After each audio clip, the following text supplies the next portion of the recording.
যাদবপুরে মার্ক্সীয় প্রগতিশীল ও শিশু সাহিত্য কেন্দ্রের উদ্বোধন অনুষ্ঠান।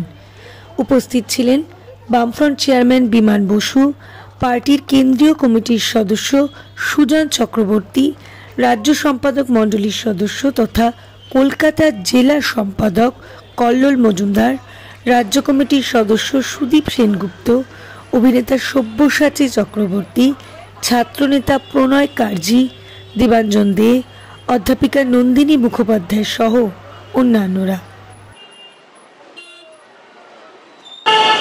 রাজ্যের শিক্ষা ব্যবস্থার বেহাল অবস্থার কথা আমরা জানি। প্রাথমিক স্কুল হাজারে হাজারে স্কুল বন্ধ, উচ্চশিক্ষা তো একই অবস্থা। সেই জায়গায় দাঁড়িয়ে এই বুক স্টল মানুষকে একবারে শিক্ষার শিকড়ে পৌঁছে দেওয়ার জন্য, ভিত মজবুত করার জন্য কতটা দরকার, কতটা আগামী নতুন প্রজন্মের কাছে কতটা দরকার এটা বই।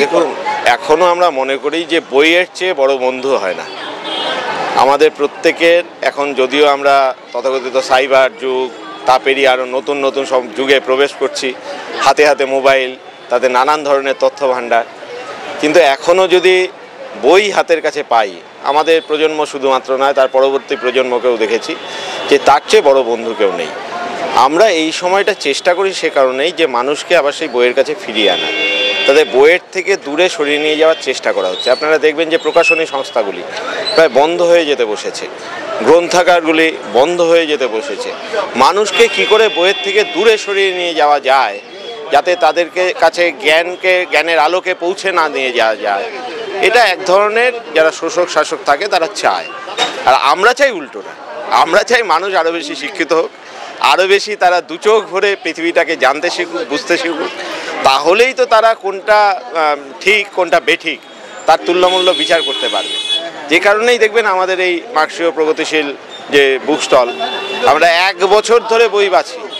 বিভিন্ন প্রকাশনা সংস্থা যারা অনেকে নীরবে নিভৃতে কাজ করে যাচ্ছে, বড় বড় প্রকাশনা সংস্থা শুধুমাত্র নয়, তারা অনেক ভালো ভালো বই বের করছে। অনেক মানুষ, অনেক লেখক, অনেক গবেষক তারা নীরবে নিভৃতে কাজ করে যাচ্ছে।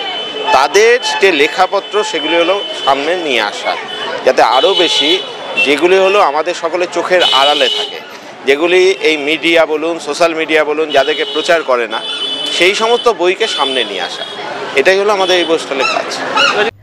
চতুর্থী দিন উদ্বোধন হওয়া এই বুক স্টল চলবে 3রা অক্টোবর পর্যন্ত।